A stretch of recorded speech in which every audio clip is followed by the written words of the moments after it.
Ladies, gentlemen, and Nightfarers of all ages, welcome back to another week of Everdark Sovereign Expeditions in Elden Ring Nightreign, and we have the final edition of our current batch of bosses, Gladius, Tricephalos, the forced first Night Lord every player has to get past in Nightreign to unlock the rest of the actual game. A boss that is generally considered to be quite easy once you've actually got some relics running, and so of course they had quite the mountain to climb in terms of making Gladius feel like a meaningfully challenging fight for his Everdark version, for players that are in heavily farmed loadouts with solidified builds and strategies during the runs. And, well, I would say that they've definitely done a good job of doing that at the very least. Whether you like the fight or not is up to you, of course, but personally, I think this is one of the better executed Everdark Night Lords that we've had up to this point.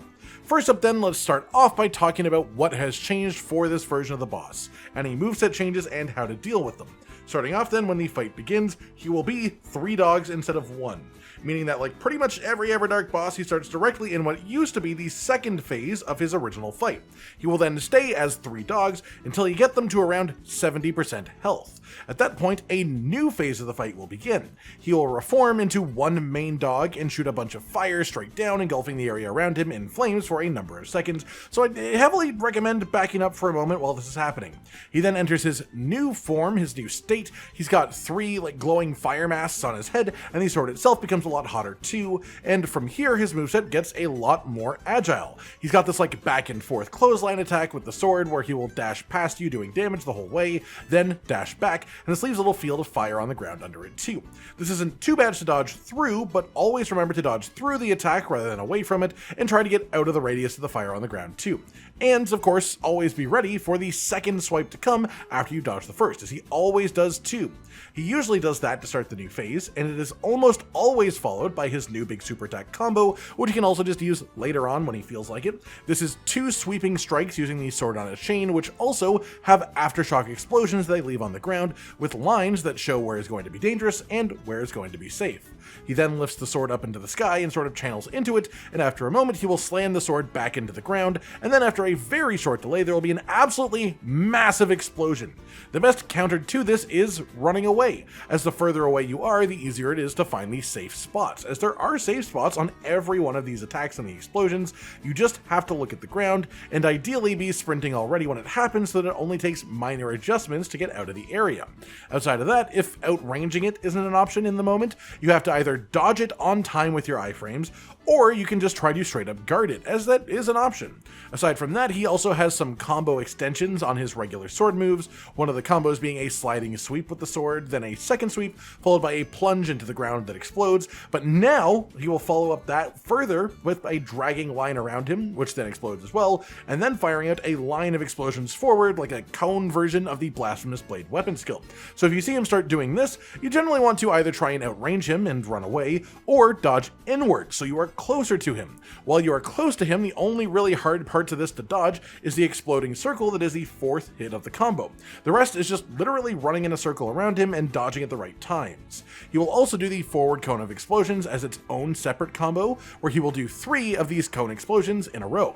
You will see the sword heat up and he will clearly be focusing on one player. It also makes a really large sound while he's charging this up. Then as he does the explosion cone 3 times in a row, each attack will generally target a separate player. So if he doesn't target you the first time, be ready for it to maybe target you the second time, and if it doesn't target you the first time or the second time, it'll almost definitely be targeting you the 3rd time. Honestly, for this attack, whether he is targeting you or another party member, just keep an eye on it, be careful about it, because you can easily have a teammate run the animation through you when you're not paying attention. At around 30% of his health bar, Gladius will then split into 3 dogs once again, but with this new phase and this heightened aggression, this new moveset, and with the sword-wielding dog still having sword attacks, and the explosion follow-ups to the sword attacks too. He can even still do his big super move attack in triple dog form if he chooses to do so as well, and for the most part, that is all the main differences to the fight. The rest is just slight changes to his existing moveset from the original encounter. That said, when you beat Everdark Gladius for the first time, you will get your standard rewards of 25 sovereign sigils to spend at the collector's signboard, as well as a new relic for purchase there for the cost of 12 of these sigils. For this relic, it is unlocked as the Dark Knight of the Beast. It is a yellow color slot, and this is an upgrade version of the standard Knight of the Beast relic. This one has stamina recovery upon landing attacks +1, which is quite solid. Taking attacks attacks improves attack power, which is again another very solid relic effect, but then fire attack power up +2.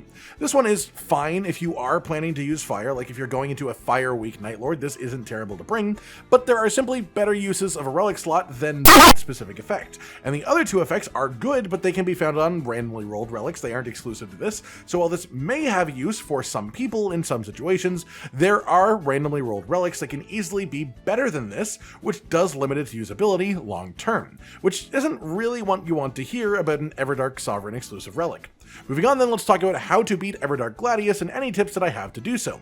As far as group size, just to mention it, this fight is definitely easier in a group as opposed to actually solo. There are multiple parts of the fight where you have 3 enemies, and unlike most situations in the game with multiple enemies, they won't wait their turn all that nicely. They will combo one player altogether. They will distract you while one jumps at you from behind. They just aren't nice for single player expeditions. So I would say that multiplayer is a bit easier if that's something that affects your choices moving on. First up then, before we even get into the expedition itself, you have your Shifting Earth choice.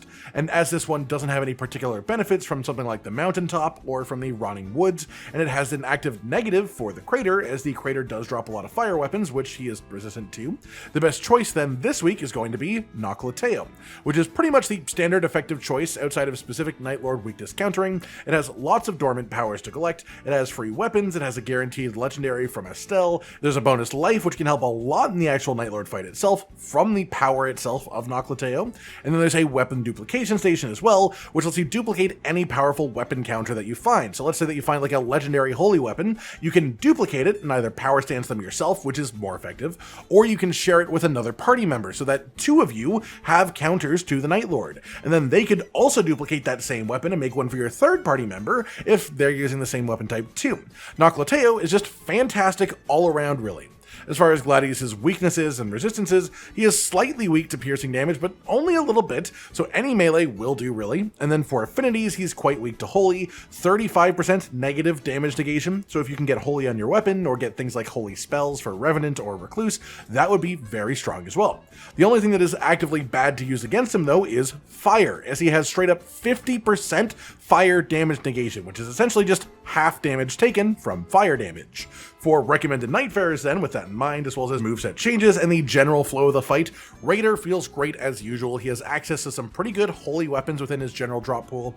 Wilder is solid despite the fact that his boss is heavily fire resistant, and Wilder does have fire damage just innate to his kit, so maybe you'd want to drop things you might normally use, like the fiery greatsword attack follow-up after a grappling hook use, as it's less good here. However, he also has a lot of really good holy weapons within his potential pool, especially among the greatswords. Revenant and Recluse can find solid holy damage spells, which will wreck Everdark Gladius, and Recluse and also Duchess, of course, can just find properly strong sorceries in general, which will also melt him a fair bit, as he isn't resistant to magic damage, which means that he might as well be weak to magic damage, because magic damage is just very powerful. Executor is also a really solid choice for a bit of guaranteed holy damage, and a lot of parryable attacks in the fight, and honestly, no Nightfarer is straight up bad for this fight at all. Pretty much all of them have one reason or another why they would excel. It's just generally easier to succeed on the ones that I've called out here specifically. As far as stuff to look out for during the expedition, you want to make sure that you hit up all holy cathedrals or runes or anything that has the holy marker. Especially if you are running Noclateo, there are multiple seas that have lots of holy camps for you to raid in search of really nice holy weapons or spells. Even if you only find a blue holy weapon, you can upgrade it to a purple holy weapon, and then you can duplicate it to have 2 of that purple holy weapon when you do Noclateo. You can also get things like holy greases and stuff inside of these camps too. Gladius is a ton of physical damage then on most of his attacks, with some of them being partially fire, and his biggest, most dangerous attacks being fully fire.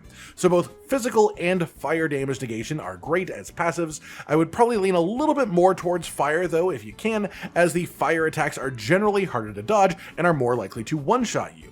I would also look out for the taking damage boost damage negation passive on any weapon for any Nightfarer, as most of the things that will kill you are multiple hits in a row, outside of course the big mega nuke attack, but that isn't overly hard to avoid. Outside of that, you just want your standard powerful passives, things that boost your chosen style of offense, or normal things like successive attacks negate damage type deal for any character that can use that. And I also quite like Scarlet Rot for this fight if you can get a decent Scarlet Rot applying weapon. He's not particularly resistant to it, and it gives you just a nice constant ticking of damage if you can get it applied.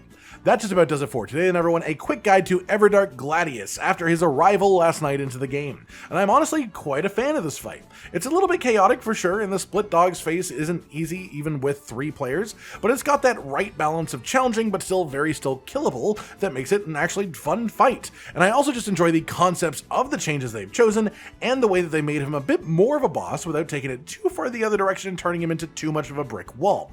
I hope you've all enjoyed this then, and good luck on your own Gladius expeditions for the rest of the week. Like if you liked the video, subscribe to the notification bell for more, and most importantly, ladies and gentlemen, until next time, stay sweet.